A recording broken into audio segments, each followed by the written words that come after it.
Picture the scene. Jesus has gone to the temple. It's a Sabbath day. He sat down and began to preach, and a whole crowd has gathered around him. And it's this moment that the Pharisees decide to drag this woman through the streets, and they throw her at Jesus' feet, and they declare, "We caught her in the very act of adultery." And they pronounce their judgment, death by stoning. Stoning was this brutal form of execution, but not only was it that, it was also deeply shameful and exposing. It was designed to be done in front of everyone, in front of the whole community that people lived in. And, they make the point, and the Bible tells us that the Pharisees are like, "We caught her in the very act of adultery." Maybe her hair is down, maybe her clothes are torn, maybe she's not even wearing some clothes, just feeling utterly exposed and utterly naked in front of Jesus and the crowd.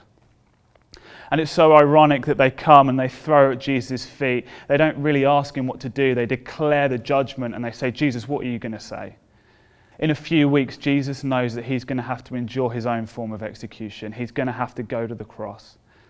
And it's this ironic thing and the beauty of this scene that they elect Jesus as judge, a Jesus who in just a few weeks' time knows that he's going to bear sin and shame on the cross.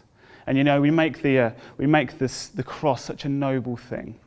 And we have these pictures of Jesus almost elegantly nailed to the cross. But the truth is, it was one of the most humiliating acts of execution that the world has ever seen.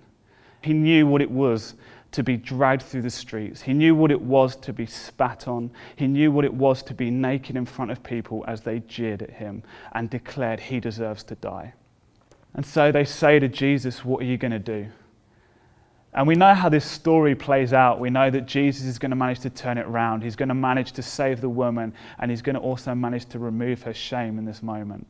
Luckily for this woman on that day, Jesus was stood in the crowd as she was surrounded by accusers.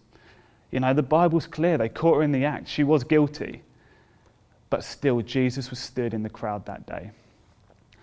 And for us, so often the same is true. So often we know that we've done something wrong, we know that we're guilty, and we can find ourselves feeling like we're also face down in the dirt, surrounded by the accusers, telling us we deserve to die, we've fallen short, we've messed up. But just like that woman, we also never have to deal with that without knowing that Jesus is in the crowd too.